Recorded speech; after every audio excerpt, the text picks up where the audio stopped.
Hey, it's Larry. Thanks for listening. Happy New Year. Real quick, before we get into this episode, I had such an amazing, eye-opening, life-changing experience at the World Parkinson Congress in Kyoto that I want others to have that opportunity too.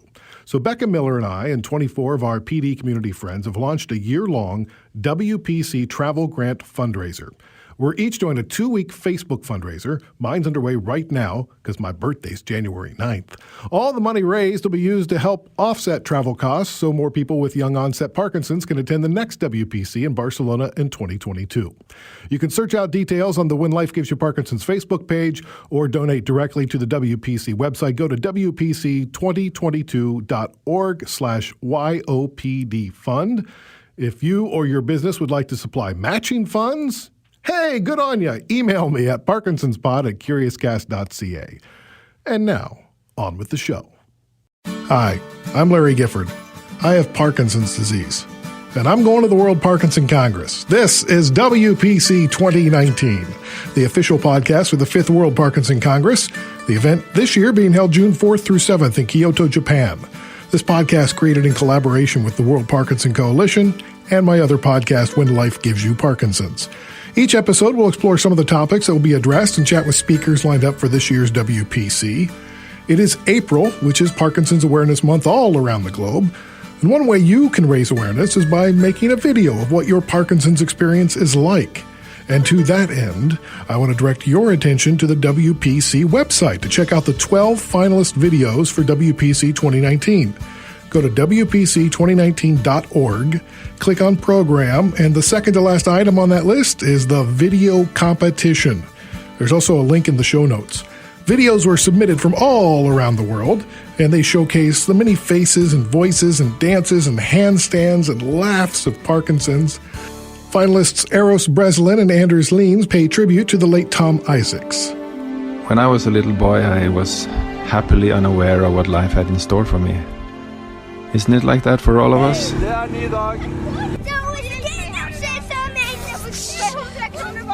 We know there will be good times, but how do we deal with difficulties? Not long after I was diagnosed with Parkinson's, I had the chance to sit down with Tom Isaacs and listen to his advice.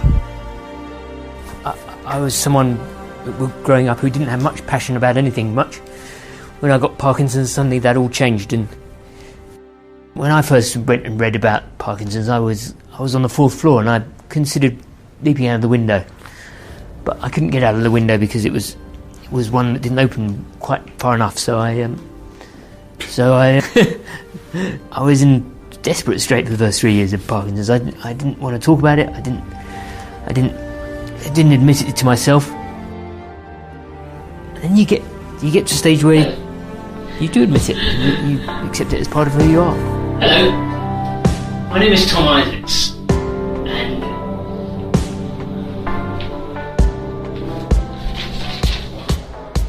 for someone that walked on uncertain feet, each step you took landed so perfectly, with such gravity and positivity. Some silly moments too, but done so seriously. People were drawn to you because you inspired them. Half rockstar, half hero. It allowed you to guide them. Optimism was your superpower, and you showed them how to fly a million miles an hour. Cause you shook the world and now you're shaking the stars. You shook the world and now you're shaking the stars. Yes, you're shaking the stars. As I've learnt more about the condition, I've realised, most people would say it's optimism. I have a belief. I don't think it is optimism. I believe that my condition eventually will be reversed. I absolutely believe that. I've seen people getting better with Parkinson's, so the science is out there to cure this thing. You've got to live for today. You shouldn't look at me and think, oh God, when am I going to be like that? Because you'll never be like that. You've got to fight this thing, and you can't let other people's opinions sway your belief or change the direction of your life. It's still yours to control, and Parkinson's ain't gonna control it for you.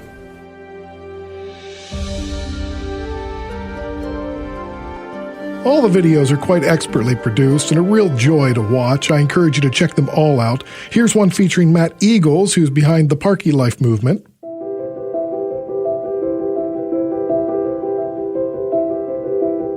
Everything I've done with this, it's almost like an invisible challenge that I've got. It's been tough. I mean, I've suffered side effects from medications. I've had bad things happen to me. But at the end of the day, I'm a positive person, so they go into the background of my memory and I tend to focus on the positive things that have happened in my life. I normally have coffee with 1 sugar, so here we go with the coffee. Now it's getting a level to I might have to hold it. I'm very, very lucky to be in the situation I am at the moment, actually, because I'm now doing something that I love and I feel very, very passionately about. And I don't think I'd have been in this situation to be able to have done it had I not had Parkinson's disease. Would you mind carrying it back to my desk as well? Because I really can't carry it back to my desk. Well, I could, but I'd end up with about that much coffee left in the cup. Omotola Thomas rewrote the Cup song When You're Gone and performed it with her kids as a direct message to Parkinson's. We found a ticket for your one-way ride. Can't really wait till you're on your way. Been a long time coming, but it was worth the wait. Now you're leaving tomorrow without a say. When you're gone, not gonna miss you when you're gone. Not gonna miss the pain and fear. Not gonna miss you anywhere, no. Not gonna miss you when you're gone. When you're gone. Not gonna miss you when you're gone. Not gonna miss the pain and fear. Not gonna miss you anywhere, no. Not gonna miss you when you're gone. Some of the videos have a real quiet strength, like this one featuring Fumiko Moria.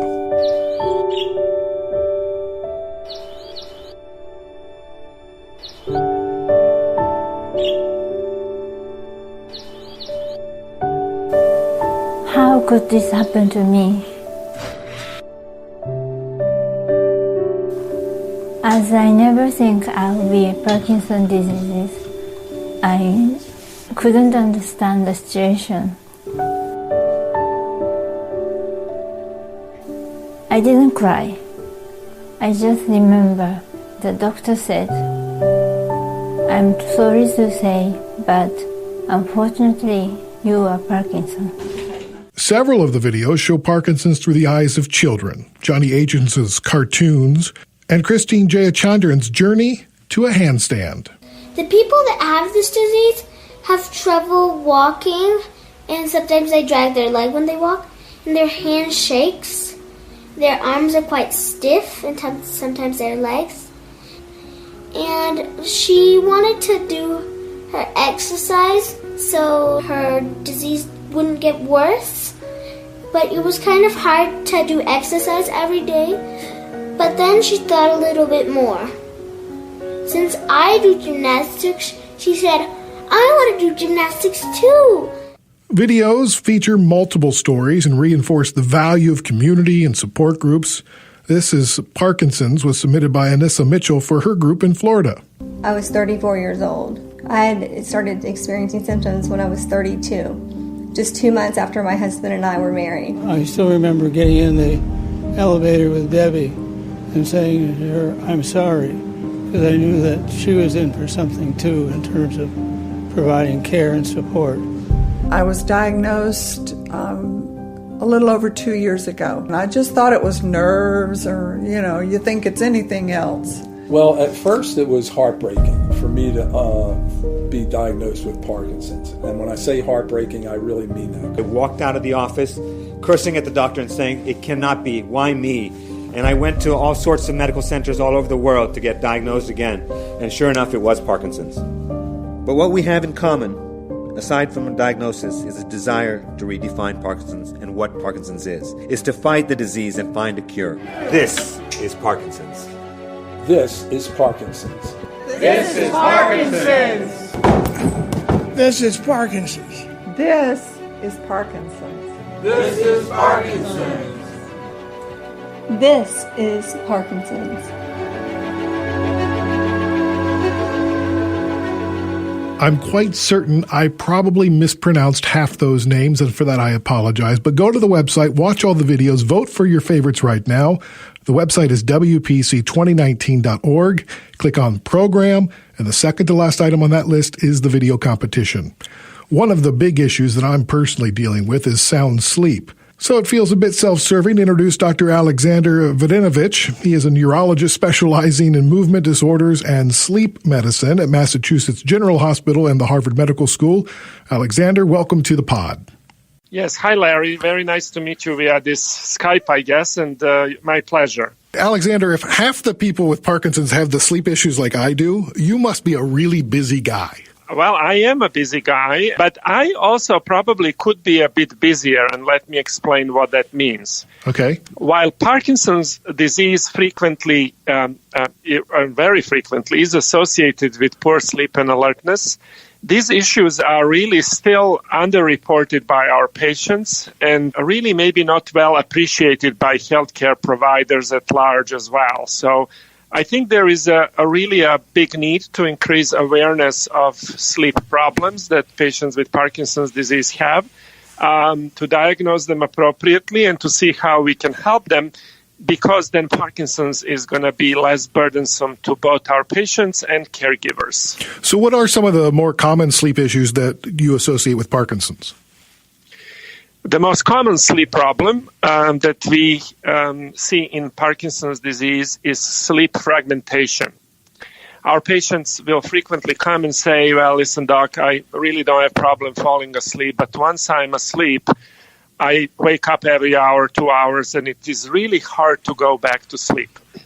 So I would call this some type of a Parkinson-specific insomnia, and it is really burdensome to our patients, very burdensome. No, that's what I've got. Yeah. I have the same problem. I can get to sleep fine, but I can't stay asleep very long at all. Right. What happens if you don't get a good night's sleep? Well, obviously, we need sleep to kind of reset our system.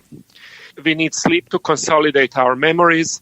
And even more recently, it has been discovered that sleep is a stage during which toxic metabolites get eliminated from our brain, from our nerve cells. And therefore, if one doesn't get this opportunity to rest and clear all this toxic waste, that lingers and has really negative effects on performance, on safety, on alertness, but also negatively affects symptoms of Parkinson's disease and effectiveness of medications that we give to our patients with Parkinson's disease. There is this phenomenon known as sleep benefit. We've known about it for decades now, and sleep benefit is this phenomenon that our patients with Parkinson's disease tell us that after a good night of sleep, their Parkinson's is less burdensome. Oh. And even more so that medications are more effective after having a good night of sleep. That's awesome. At the World Parkinson Congress, you're going to be giving a talk and hosting a roundtable, tips and tricks managing sleep disorders and Parkinson's. I know personally, in the last year, I've tried melatonin, CBD oil, magnesium glycinate, mirtazapine, light therapy, aromatherapy, silence, music, meditation, reading, more levodopa, later bedtimes, earlier bedtimes. There's so many things you can try. What are some of your tips and tricks? I think, that number one is really that we need to encourage patients to think about their sleep and to discuss it with their providers. Once individuals with Parkinson's disease develop one of these problems, there is really no uniform tip or a trick for every patient is different who has Parkinson's disease, and sleep-wake cycles of every Parkinson's disease patients are different. So I think that everything starts by a very good visit with a physician, and where both patients and their bed partners or caregivers are present, and then there is really open and not such a brief and in a rush discussion about what's going on with their sleep, because each of these potential causes for disrupted sleep should be and can be approached from a different angle.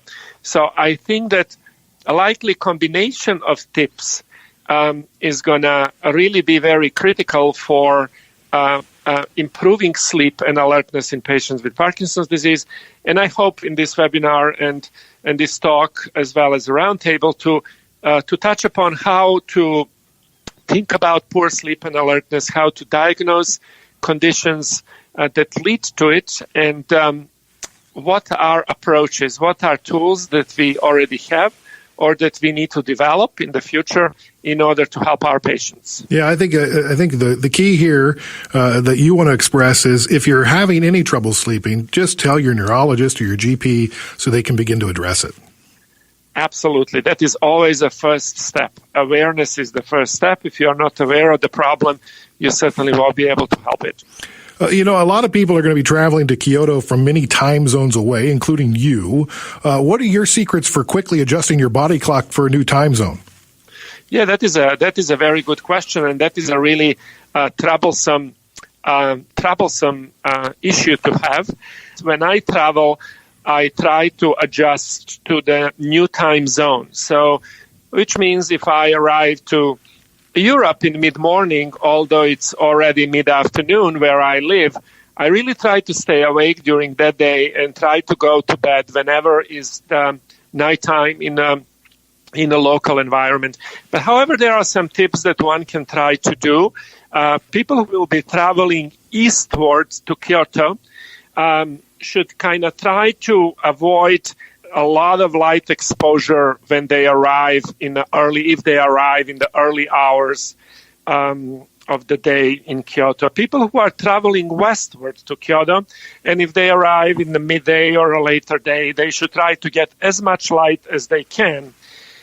But if they have trouble sleeping, I would suggest that they may consider at the local time in Kyoto when they are ready to go to bed to take small amount of melatonin, somewhere between 1 and 3 milligrams, and that can hopefully facilitate that they will fall asleep easier.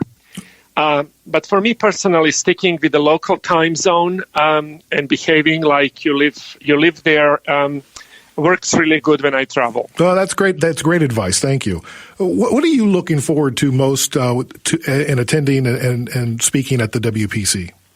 This is actually going to be my first WPC, so I'm very excited to visit and to speak. I hear that this is a meeting that has a really strong presence of our patient community, and I look forward to connecting to many patients from various parts of the globe. What is always beautiful about these meetings that we meet colleagues and exchange new developments, talk about new projects and collaboration. So that human factor for me is always the most stimulating component of any meeting. Each episode of WPC 2019, I'm going to provide a Kyoto life hack, a tip, a cultural insight, etiquette advice, language lessons.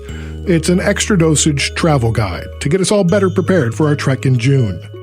None of us want to offend anybody or be embarrassed, so James Heron, the executive director of the Japanese-Canadian Cultural Center, has agreed to join us each episode to teach us a word or phrase and provide some insight into the culture that we can expect. James, let's start with the word or phrase of the week. One of the things that people often find they have to deal with when dealing with Japanese people is a lot of ambiguity. And then the difficult sometimes to draw out opinions or to get a clear yes or no. And that's something that's really, I think it's driven by some of the cultural ideas that underpin Japanese culture. One of them being harmony, or the Japanese word for harmony is wa. Wa? Which is probably one of the most fundamental Japanese cultural concepts.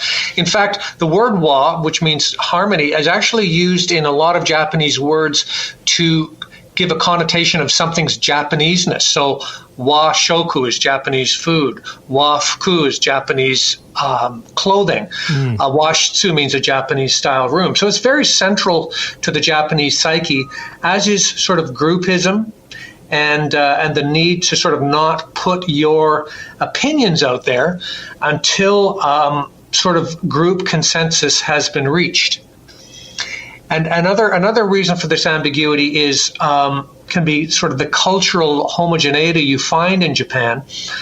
Things don't always have to be said in order to be understood, because Japan is a culture where there's a great deal of homogeneity. So in other words, you don't necessarily have to say something for it to be understood because of that great shared context.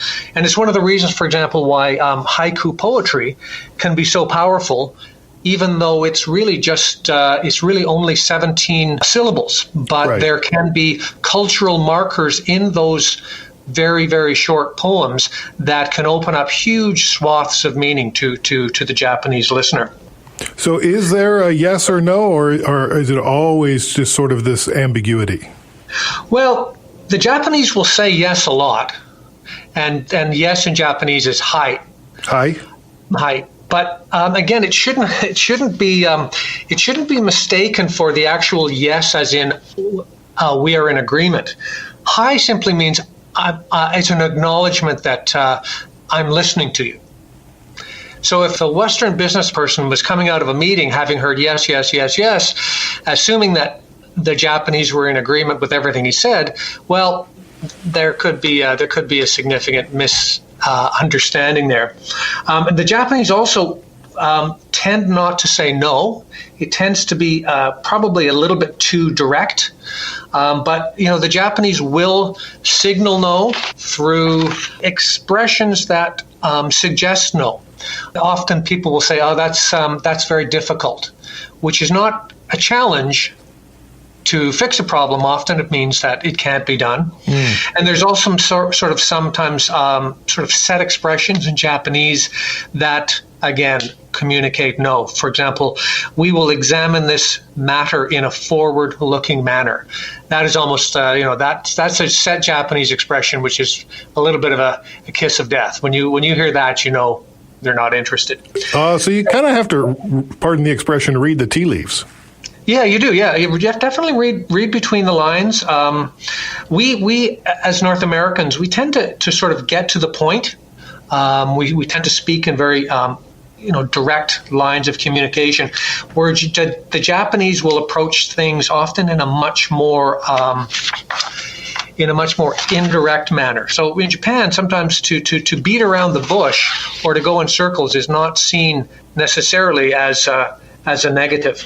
So it's really important when you are dealing with Japanese and you're trying to draw out an opinion, sometimes you just have to let things proceed at the Japanese pace and let the wheat separate from the chaff, and be careful not to sometimes push for an opinion or push for an answer if you're not getting it.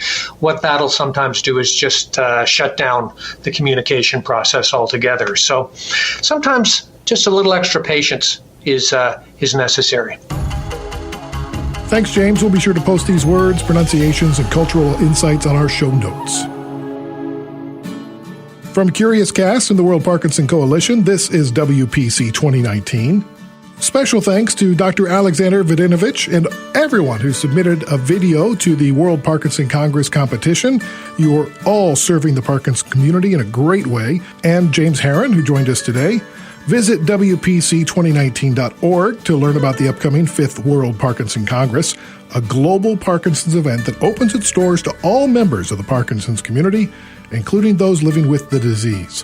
Follow WPC on Twitter at World Parkinson Congress. If you'd like to help spread the word about the podcast, be sure to rate, review, and subscribe for free. You can search WPC 2019 or When Life Gives You Parkinson's. We're available on Apple Podcasts, Spotify, Google Podcasts, everywhere you get your streaming audio. You can also listen at curiouscast.ca and WPC2019.org. I encourage you to reach out and connect with me on Facebook, Instagram, and Twitter. Just look up at Parkinson's Pod or email us at parkinsonspod@curiouscast.ca. WPC 2019 is written and produced by me, Larry Gifford. Dila Velazquez is our story producer, and sound designs by Rob Johnston. I look forward to seeing you in Kyoto.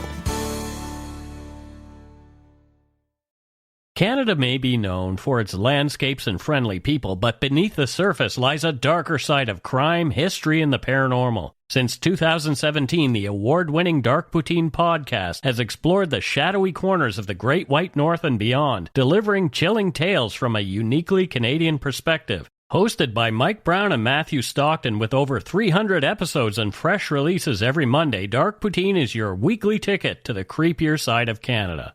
Listen to Dark Poutine on Apple, Spotify, Amazon Music, or wherever you get your podcasts.